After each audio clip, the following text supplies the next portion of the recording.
Baik, Assalamualaikum warahmatullahi wabarakatuh. Kami dari kelompok Kewarganegaraan ingin mempresentasikan track sosial yang bertemakan penguatan kesadaran hak dan kewajiban warga negara di lingkungan kampus Telkom University.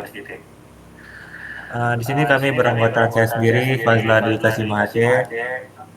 Lalu saya dengan Fatahulus Karahman. Saya Tara Syahdim Suwoko. Saya Arek Rabiur Rahman. Saya Fauzi Ridho Ansari. Baik, langsung saja kita langsung masuk ke tugasnya. Di sini adalah latar belakang masalah, yang dimana mahasiswa sebagai generasi penerus bangsa memiliki peran strategis dalam memahami dan mengimplementasikan nilai-nilai kewarganegaraan. Namun berdasarkan hasil prediksi sebelumnya ditemukan bahwa kami menemukan masih rendahnya pemahaman mahasiswa Telkom University tentang hak dan kewajiban sebagai warga negara. Lalu kami menemukan kurangnya kesadaran mahasiswa terhadap supremasi hukum dalam kehidupan kampus maupun bermasyarakat. Dan yang terakhir, minimnya diskusi terbuka mengenal isu demokrasi, keadilan, dan urusan kebangsaan di kalangan mahasiswa. Kondisi ini mendorong kelompok kami untuk melakukan aksi nyata berupa wawancara mendalam kepada mahasiswa Telkom University melalui platform digital Discord sebagai bentuk kontribusi nyata dalam memperkuat kesadaran kewarganegaraan. Mungkin akan dilanjutkan oleh teman lain. Untuk selanjutnya metode yang kami lakukan yang pertama di sini adalah kita mewawancarai secara mendalam melalui aplikasi Discord. Nah, sesi tanya jawab ini berlangsung dengan salah satu mahasiswa Telkom University mengenai pemahaman mereka tentang apa tuh hak dan kewajiban serta supremasi hukum dan wawasan kebangsaan terhadap warga negara. Selanjutnya yang kedua yaitu diskusi diskursional, membuka ruang diskusi di mana mahasiswa bebas menyampaikan pandangan mereka terkait isu-isu kewarganegaraan yang selanjutnya kita juga melakukan sesi perekaman sebagai bentuk dokumentasi video. Jadi setiap sesi wawancara dan diskusi yang kita lakukan dengan narasumber kita gunakan sebagai bahan dokumentasi dan juga konten untuk media sosial.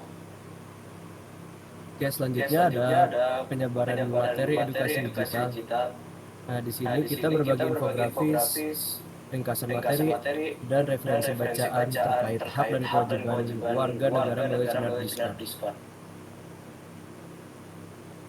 Selanjutnya, untuk proses implementasi. Oke, berikut adalah bukti dari proses implementasi kegiatan saat wawancara.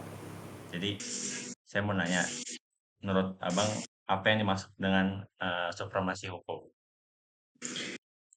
Oke, jadi kalau menurut aku ya, supremasi hukum itu adalah prinsip kalau hukum itu punya kedudukan tertinggi dan berlaku untuk semua orang tanpa terkecuali gitu di suatu wilayah gitu ya. Baik. Menurut Angga, apakah kebebasan berpendapat memiliki batas? Menurut saya kebebasan berpendapat itu punya batas, yaitu salah satunya adalah tidak boleh merugikan pihak lain, tidak boleh tidak boleh melanggar hukum dan jangan sampai menyebarkan kebencian. Oh, oke. Aku Yudo Aryoseno dari jurusan Sistem Informasi. Oke. Jadi di sini tuh kita tuh mau ngejelasin atau mau nanti ada sesi tanya jawab dan mungkin juga ada beberapa diskusi ya. Di sini tuh kita bakal nyari informasi tentang kayak penguatan kesadaran hak dan kewajiban negara gitu. Di sini saya bakal ngajuin beberapa pertanyaan. Baik. Pertanyaan pertama nih, kira-kira Yudo tahu nggak sih apa yang dimaksud dengan hak warga negara? Tahu dong. Apa Hak tuh? warga negara adalah segala sesuatu yang dimiliki dan dijamin oleh negara berdasarkan hukum, seperti hak pendidikan, hak berpendapat, dan hak mendapatkan perlindungan hukum. Ya bener banget tuh.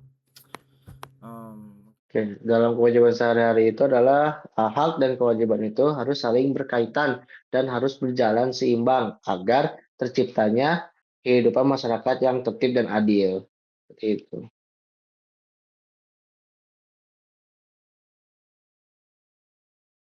dari kelompok E yang membagikan hasil implementasi wawancara yang saya lakukan kemarin. Ada beberapa esensi penting yang berhasil saya garis bawahi mengenai bagaimana seharusnya kita memandang hukum. Pertama, kita harus memahami supremasi hukum adalah harga mati. Hukum harus diposisikan sebagai panglima tertinggi yang berlaku untuk siapa saja tanpa terkecuali. Artinya, ada kesetaraan penuh di depan hukum tanpa memandang jabatan, status sosial, maupun kekayaan. Ketika prinsip ini goyah atau bahkan tidak ditegakkan, dampaknya sangat fatal. Kita akan dihadapkan pada situasi yang kacau, meningkatnya kriminalitas, hingga hilangnya kepercayaan masyarakat terhadap institusi negara itu sendiri. Nah, di sini adalah saat proses pemberian materi dan diskusi berlangsung. Oke, untuk selanjutnya kesimpulan dan rekomendasi dari kami yaitu pertama, wawancara via Discord ini berhasil menjadi media yang cukup efektif untuk menggali dan meningkatkan kesadaran mahasiswa Telkom University. Lalu mahasiswa memiliki potensi yang cukup besar untuk menjadi agen perubahan dalam penguatan nilai-nilai demokrasi dan supremasi hukum. Kegiatan ini juga sejalan dengan poin SDGs 16, yaitu membangun institusi yang kuat, adil, dan inklusif dimulai dari lingkungan kampus. Untuk rekomendasi ke depannya, kegiatan ini perlu dirutinkan sebagai bahan dari kegiatan kemahasiswaan. Platform seperti Discord dapat dijadikan media edukasi kewarganegaraan yang resmi di lingkungan kampus. Dan juga diperlukan kolaborasi antar program studi atau mungkin bahkan antar kampus untuk memperluas jangkauan diskusi kewarganegaraan. Oke, sekian. Oke, sekian untuk kelompok E. Mohon maaf jika ada salah kata. Kami mengucapkan terima kasih. Mahasiswa yang sadar akan hak dan kewajibannya adalah fondasi dari bangsa yang kuat dan peradilan. Oke, sampai jumpa. See you.